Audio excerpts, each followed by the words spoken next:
नमस्कार मंडळी. तर तुम्ही कशा आहात? तर तुम्ही चांगलेच असणार. चला तर आज मस्तपैकी बटाट्याचा खीस बनवूया. खूप छान असा लागतो बटाट्याचा खीस. तर मुलं तर खूप आवडीनं खातात. उपवासासाठी खूप छान असतो हा बटाट्याचा खीस. तर असा पांढरा शुभ्र बटाट्याचा खीस, न लालसर न जाडसर, मस्तपैकी असा पातळ असा केलेला बटाट्याचा खीस खूप छान लागतो खायला. तर बघा किती पांढरा शुभ्र असा बटाट्याचा खीस आलेला आहे आपला. तर इथे बटाटे घेतलेले आहे मी 5 किलो. तर 5 किलो बटाटे मी स्वच्छपैकी पाण्यामध्ये धुवून घेतले. सर्व घाण काढून घ्यायची त्या बटाट्याची. खूप घाण असतो बटाट्याला, त्यामुळे मी स्वच्छपैकी 2 ते 3 पाण्याने बटाटे धुवून घ्यायचे. शक्यतोवर बटाटे मोठ्या साईजचे घ्यायचे. तर मला इथे मोठ्या साईजचे नाही मिळाले, तर अशा प्रकारचे बटाटे मिळालेले आहे. तर खूप छान लागतो बटाट्याचा खीस. तर इकडे स्वच्छपैकी आपले बटाटे धुवून झाले आहे. धुतल्यानंतर मी एका गंजामध्ये बटाटे काढून घेतले.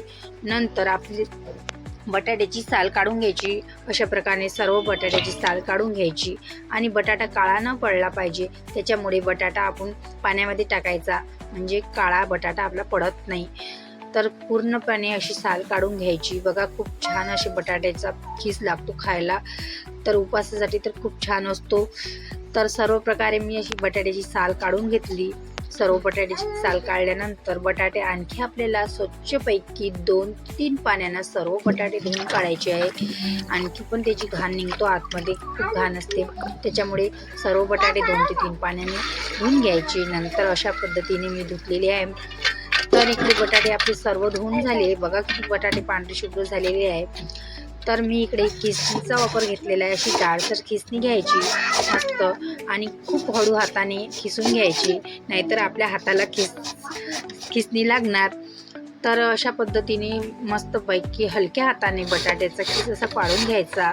जास्त जोराने पाडला की बटाट्याचा खीस जाडसर पडतो. तर बटाट्याचा खीस अशा हलक्या हाताने बटाट्याचा खीस पाडायचा. तर शक्यतोवर बटाटे मोठे मिळाले तर खूपच छान. तर इथे अशा प्रकारे सर्व बटाट्याचा खीस पाडून घ्यायचं. बघा मी जशा पद्धतीने पाडलेला आहे तशाच प्रकारे अशा बटाट्याचा खीस पाडून घ्यायचं, छानपैकी असा पातळ पातळ.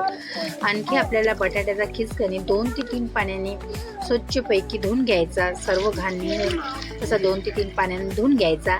आणि मस्तपैकी मी बटाट्याचा खीस रात्रभर मस्तपैकी पाण्यामध्ये ठेवून दिला, म्हणजे तट येते, त्याच्यामुळे पांढरा शुभ्र पण आपले बटाट्याचा खीस होतो. त्याच्यामुळे रात्रभर ठेवला. सकाळी उठून लवकर चूल वगैरे पेटवली. तर मी त्याच्या चुलीवर गंज ठेवला. गंजामध्ये पाणी टाकलं. तर त्याच्यामध्ये थोडीशी तुरटी टाकायची. मस्तपैकी अशी तुरटी टाकली. नंतर थोडंसं मीठ टाकायचं. जास्त मीठ टाकायचं नाही, शक्यतोवर मीठ कमीच टाकायचं बटाट्याच्या खीसमध्ये, कारण की आपण जेव्हा खीस तळतो तेव्हा आपल्याला बटाट्यासाठी वरून पण मीठ लागते, त्याच्यामुळे शक्यतोवर कमीच मीठ टाकायचं. नंतर पाण्याला उकळी आली मस्तपैकी. बघा अशी पाण्याला उकळी आली, झाकण काढून घेतलं. नंतर हे बटाट्याचा खीस, आणि बघा आपला पांढरा शुभ्र बटाट्याचा खीस आलेला आहे रात्रभर पाण्यात ठेवल्यामुळे. आणि बटाटे पण खूप छान असे तट झालेले आहे, त्याच्यामुळे रात्रभर पाण्यात ठेवून द्यायचे अशा. तर सकाळी उठून लवकर स्वच्छपैकी धुवून घ्यायचे.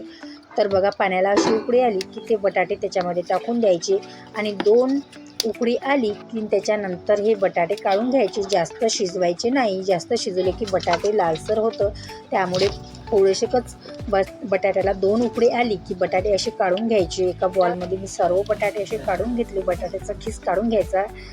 तर मी हा बटाट्याचा खीस सर्व काढून घेतला. नंतर थंड झाला की एका कापडावर मस्तपैकी असा बटाट्याचा खीस असा आतरून द्यायचा. खूप मस्त हा बटाट्याचा खीस लागतो खायला. तर सर्व प्रकारे मी अशा बटाट्याचा खीस आतरून घेतला. बघा तर असा पातळ पातळ टाकायचा वाळू घालायला.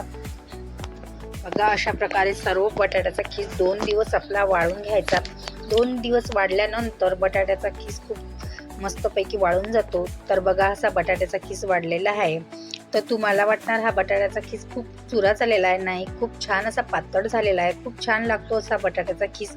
बघा असा 2 दिवस झाले की वाळून झाले की असा बटाट्याचा खीस दिसतो. नंतर मी इकडे बटाट्याचा खीस तळण्यासाठी कढई ठेवली. तर त्याच्यामध्ये थोडंसं तेल टाकायचं. तेल गरम झालं की मस्तपैकी अशी बटाट्याचा खीस असा तळून घ्यायचा. खूप छान लागतो बटाट्याचा. बघा किती पांढरं शुभ्र बटाट्याचा खीस निघालेला आहे आपला. लालसर पण नाही, खूप पातळ पण नाही, आणि खूप जाडसर पण नाही, खूप छान असा बटाट्याचा खीस निघालेला आहे. तर त्याच्याच बरोबर थोडेसे शेंगदाणे भाजून घ्यायचे. मस्त अशा पद्धतीने शेंगदाणे तळून घ्यायचे. शेंगदाणे पण खूप छान लागतात. त्याचबरोबर असा कढीपत्ता पण तळून घ्यायचा, खूप छान लागतो बटाट्याचा चिवडा उपासासाठी. तर तुम्ही याच्यामध्ये काजू मनुका पण टाकू शकता, साखरेचं पिठी साखर पण टाकू शकता. थोडंसं चवीनुसार मी त्याच्यामध्ये तिखट टाकलं आणि मीठ टाकलं, खूप छान लागतो. तर असं मिश्रण एकजीव करायचं आणि मस्त एन्जॉय करायचा. कसा वाटला तुम्हाला बटाट्याचा खीस नक्की कमेंटमध्ये सांगा. आणि माझा जर व्हिडिओ आवडला असेल तर व्हिडिओला लाईक करा आणि सबस्क्राईब करा. Bye bye. अशीच तुम्हाला नवीन नवीन व्हिडिओ येणार. Bye bye.